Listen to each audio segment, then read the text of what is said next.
It's August on Revillagigedo Island north of Ketchikan, and the salmon are running in Neets Bay Creek.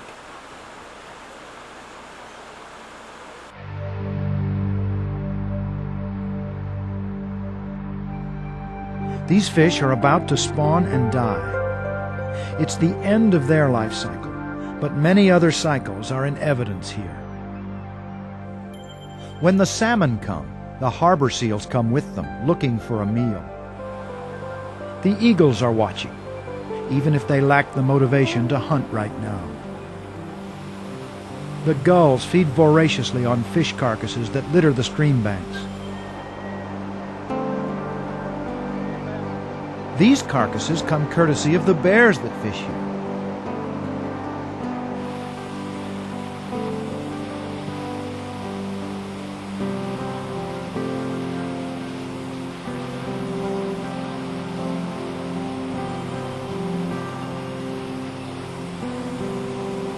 With so many fish, the bear population is large, and the animals are getting fat.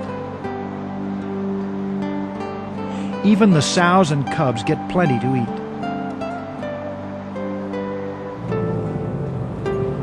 Okay.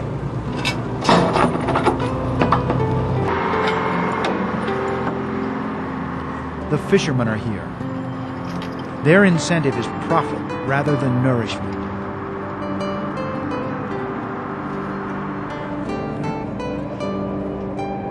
So are the tourists, hungry for an experience of nature that no longer exists in urban America. In the vast wilderness that is southeast Alaska, everyone covets the salmon. These are wild fish, but nature didn't put them here, at least not in these numbers.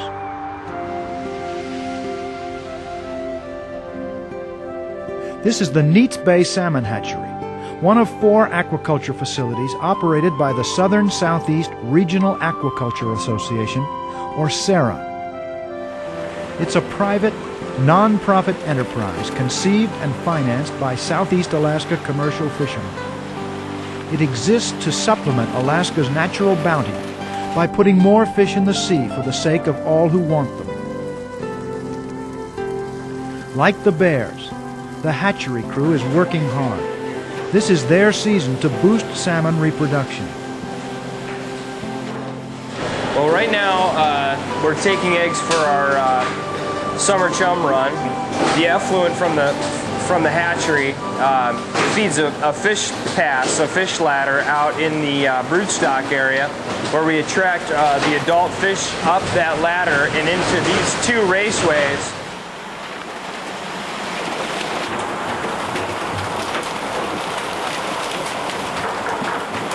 Each day we'll electroshock the fish in this box. They'll come up this up on this table, and Diane there is sorting the males from the females. The females go over to these 2 spawners where the eggs are extracted from the females, and the 2 spawners are checking to make sure that the eggs meet the criteria we need to put into our incubation room, that they're not water hardened, and they're of good quality to be what we use for the next brood year.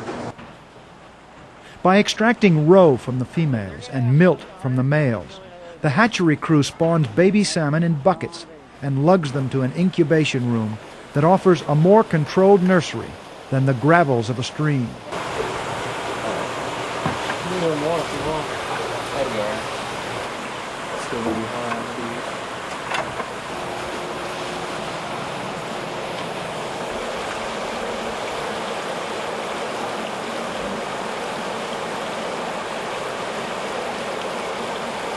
Each incubator's got 380,000 chum eggs in it.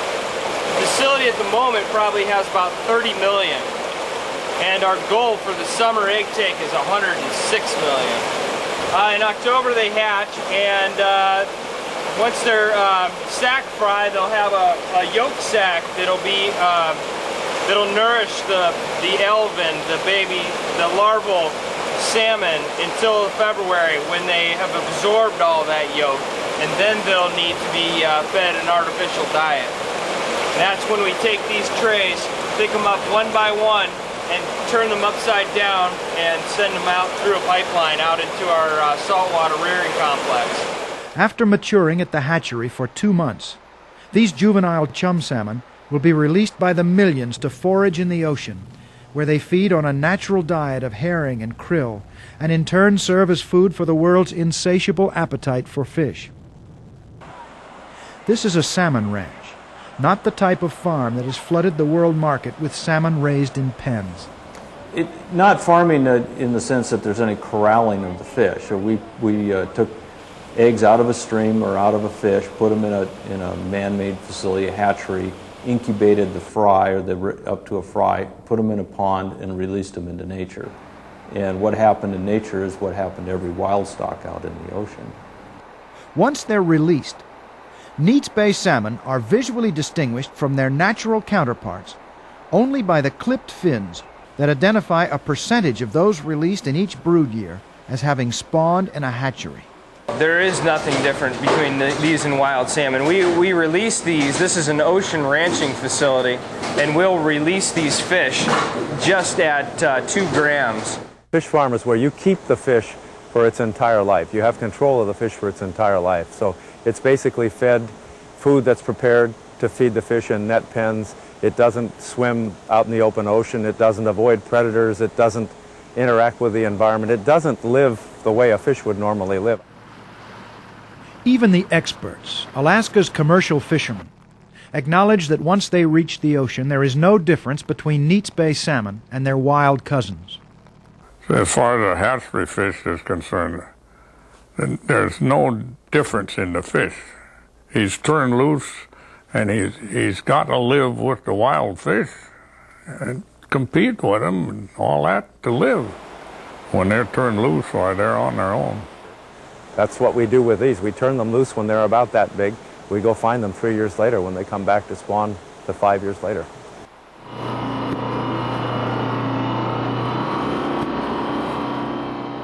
In the bay, the crew of the fishing vessel Gwendolyn is hard at work catching fish. The first priority is to get enough sexually mature adults into Neets Bay Creek so they'll migrate the short distance to the hatchery and provide the raw material for future generations. We're rounding up broodstock so we can maintain the run here. We've slowed down processing outside here so we can get enough fish to get over the barrier net and get up to the hatchery.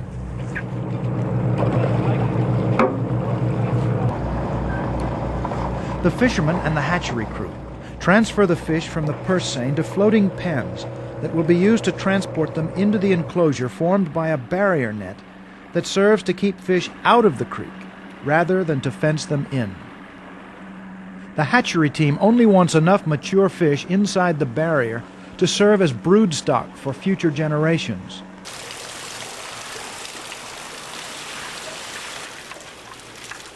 Their goal this month is to extract and fertilize 106 million chum salmon eggs.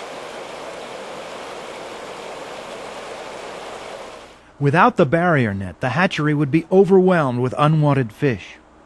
The team's larger objective, and the reason the Neets Bay hatchery exists, is to produce salmon that helps sustain the fishing industry and the economies of Ketchikan and the greater southern southeast Alaska region.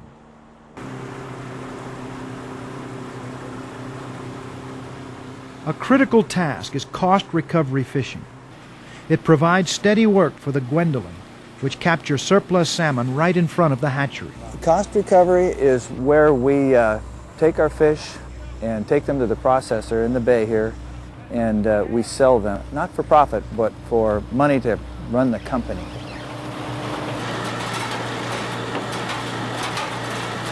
That's where we make the money to run our entire hatchery.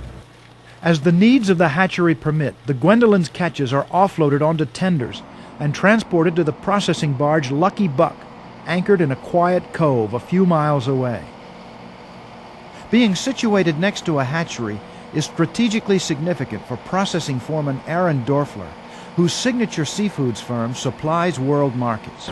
It's a steady supply of fish, keeps my crew employed, keeps everything rolling. We supplement it with outside fish, but the hatchery is our #1 customer. We do custom processing for them. It just keeps everybody busy, makes all this operation possible for us. You might buy this fish in the grocery store. You'll find it all over the world. It's an excellent product. We have 140 people on board from all over the world. They eat, sleep, live here. We're here from June 16th until September 25th.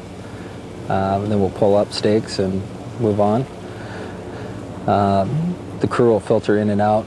We're typically at peak production through this time right now, which is August, first week in August, and it'll slow down towards the end of September.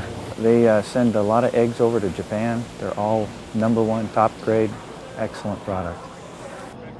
If producing broodstock for future generations and engaging in enough cost recovery fishing to pay the bills is crucial to the hatchery's existence, the importance of Neets Bay salmon extends much farther. We try and provide fish for all the user groups, the sport fish, trollers, seiners. It's to augment the wild runs. Kind of smooths out the boom and bust cycle that tends to come with being a commercial fisherman. It gives them something that they can depend on a run every year for them to be able to make their boat payments and feed their family. This fisheries is very important to the local area.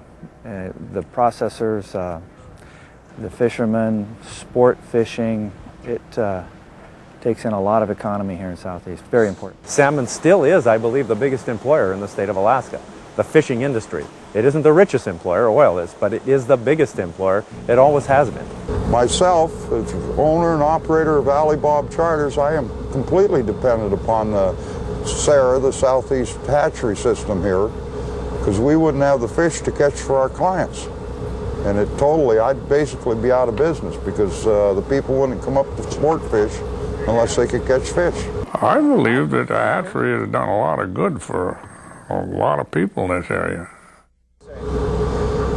I'd say that there's probably 25 or 30 of us that run full all-day charters, and then there's probably another 150 boats that are under contract running 4-hour cruise ship charters.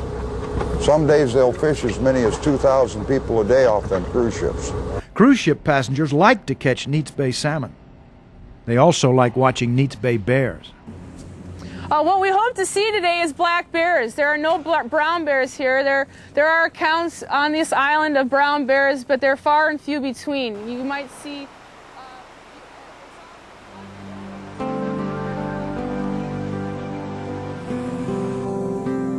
Neets Bay Creek is a smorgasbord for black bears. This is the most reliable place in Alaska for a normal tourist on a cruise or something to come and see a bear. Because we have all those fish out there, the bears, it's free lunch.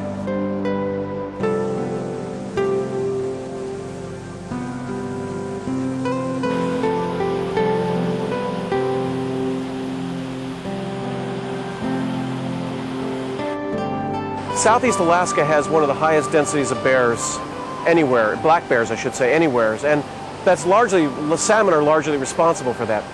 And any process that boosts salmon numbers will boost bear numbers.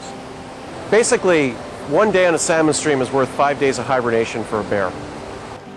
That's awesome. Look at the bear eating. Oh, look at the salmon. And this is a very important part of the year because during most of the rest of the earlier part of the year, bears don't have significant sources of protein. It's very important for bears to have protein, particularly even when they're feeding on berries, blueberries, and huckleberries that exist around here, because they need the protein in order to digest the nutrients in the berries as well. It's a sort of a catalytic relationship. And so in the absence of protein, the berries really don't do them a lot of good. Boars will stake out the prominent places to fish, and they will keep other bears, particularly sows and cubs and other subordinate males, from those places. But when there's plenty of fish, that competition is minimal. And so when there's plenty of fish, even the sows with cubs will have ample opportunity. The bears become accustomed to people and largely oblivious to human presence, as long as no one feeds them. It's, of course, very important that people aren't associated with food. So as long as people aren't feeding bears here, that shouldn't be a problem. The bears will become somewhat conditioned to the fact that people are here and they really will just ignore them. However, what is really a problem is if people were to feed them and then the bears start associating people with food. That's a bad situation. The Neets Bay bears are wild and free and all but omnipresent during the salmon run. A close encounter with one of the locals is sure to be a thrill, but shouldn't be dangerous if you keep your cool. Well, the first thing is to do, just assess the situation. Don't panic. See what the bear is doing. If he's alerted to your presence, just walk away from the bear. Back away slowly. Don't run. Don't panic. If the bear is wandering off to take care of its own business, well, then just slowly let it do what it's going to do and walk by it. And you shouldn't have any trouble with it. Bears are not inherently dangerous. If it's a sow with cubs, don't get between the sow with the cubs. It's best just to, regardless of what the bear is doing, to back away. But there's very unlikely that you'll run into any trouble with the bear.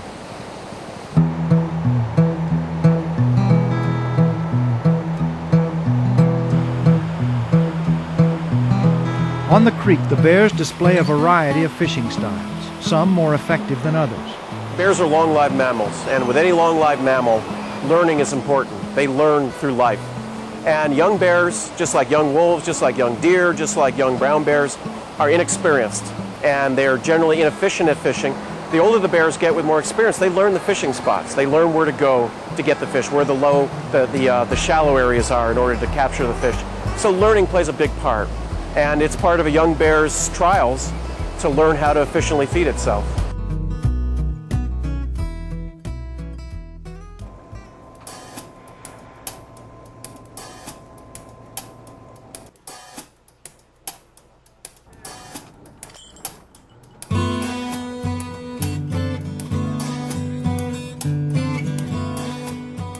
Alaska's salmon resource sustains large-scale commercial fishing and processing operations.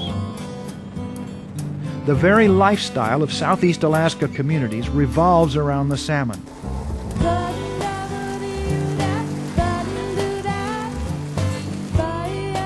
Seafood processing plants line the waterfronts of Southeast Alaska towns, and commercial and sports fishing vessels fill the harbors. It's no exaggeration to say that salmon impacts the life of everyone who lives or visits here. Southeast Alaska is proof positive that in a land where the environment is largely pristine and the watersheds are healthy, abundant resources and large-scale fisheries are entirely compatible. It's a success story that validates the principles of modern resource management and the use of strategically sited fish hatcheries to enhance regional fisheries.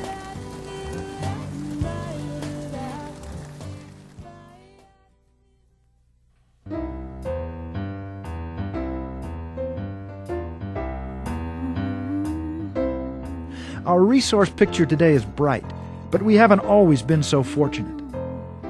From the beginning of the salmon rush in the 1880s until the passage of the Statehood Act in 1959, the resources of the Alaska Territory were managed by absentee landlords who made their decisions thousands of miles away in Washington, D.C.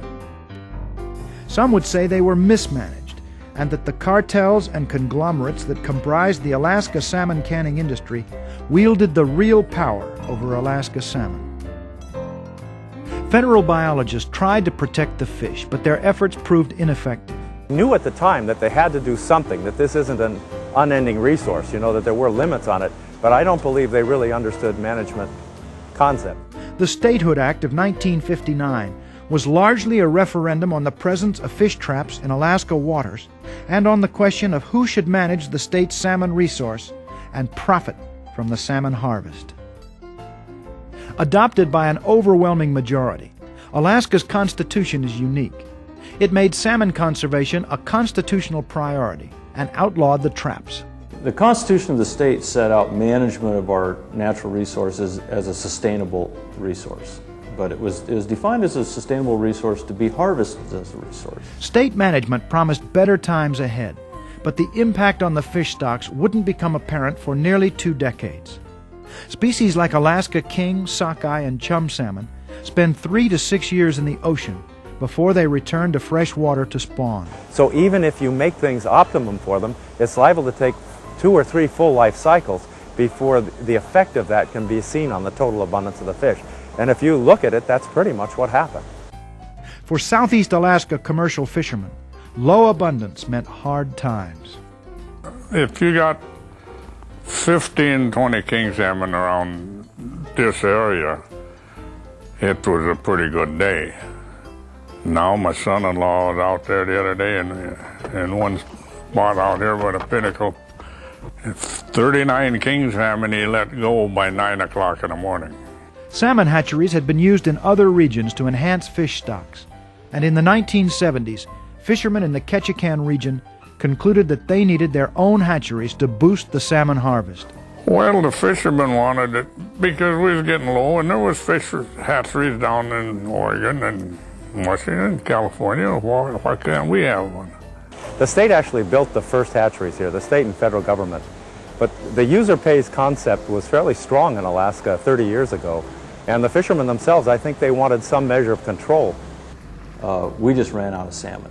I think 1973, 74, there were maybe 25, 26 million salmon in the whole state of Alaska.